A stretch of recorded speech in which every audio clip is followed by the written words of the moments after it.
Resistance in series. Animation में हम देखते हैं कि 3 रेजिस्टर्स को एंड टू एंड कनेक्ट किया गया है, जिसे हम सीरीज कनेक्शन कहते हैं।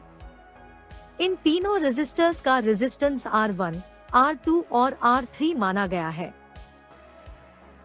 जब हम सर्किट में वोल्टेज अप्लाई करते हैं, तब सर्किट में I करंट फ्लो करता है और ये करंट तीनों रेजिस्टर्स से पास होता है।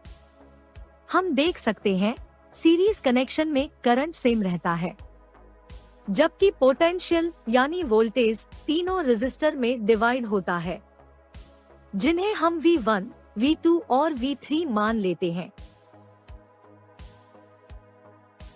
ओम्स लॉ के अकॉर्डिंग पोटेंशियल यानी V की वैल्यू करंट और रेजिस्टेंस के प्रोडक्ट के बराबर होती है।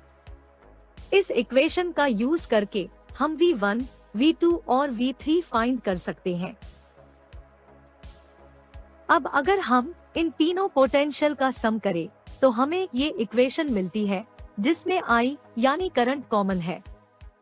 इस इक्वेशन में हम V को IR से रिप्लेस करेंगे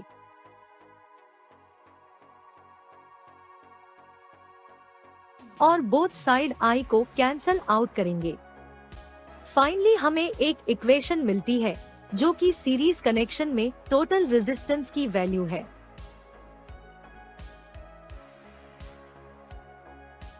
रेजिस्टेंस इन पैरेलल। एनिमेशन में हम देखते हैं कि 3 रेजिस्टर्स को साइड बाय साइड कनेक्ट किया गया है, जिसमें तीनों रेजिस्टर्स का एक एंड बैटरी के पॉजिटिव टर्मिनल से और दूसरा एंड बैटरी के नेगेटिव टर्मिनल से कनेक्ट है। इसे हम पैरेलल कनेक्शन कहते हैं। इन तीनों रेजिस्टर्स का रेजिस्टेंस R1, R2 और R3 माना गया है। जब हम सर्किट में वोल्टेज अप्लाई करते हैं, तब सर्किट में I करंट फ्लो करता है। ये करंट तीनों रेजिस्टर्स में डिवाइड होता है, जिन्हें हम I1, I2 और I3 मान सकते हैं। एनिमेशन में हम देखते हैं कि तीनों रेजिस्टर्स में सेम पोटेंशियल अप्लाई हो रहा है, जबकि करंट की वैल्यू डिफरेंट है। ओम्स लॉ के अकॉर्डिंग पोटेंशियल यानी V की वैल्यू करंट और रेजिस्टेंस के प्रोडक्ट के बराबर होती है। इस इक्वेशन से हम अगर करंट की वैल्यू फाइंड करें, तो हमें ये रिलेशन मिलता है, जिसका यूज करके हम I1, I2 और I3 फाइंड कर सकते हैं।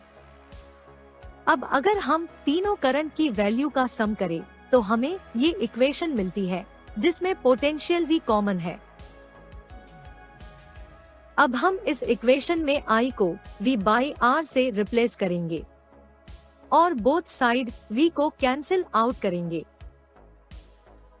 फाइनली हमें ये इक्वेशन मिलती है जो कि पैरेलल कनेक्शन में टोटल रेजिस्टेंस की वैल्यू है। Meter bridge. मीटर ब्रिज को समझने के लिए पहले हमें व्हीटस्टोन ब्रिज के बारे में समझना होगा। व्हीटस्टोन ब्रिज से रिलेटेड वीडियो का लिंक इस वीडियो के डिस्क्रिप्शन में दे दिया गया है। क्लियर अंडरस्टैंडिंग के लिए वो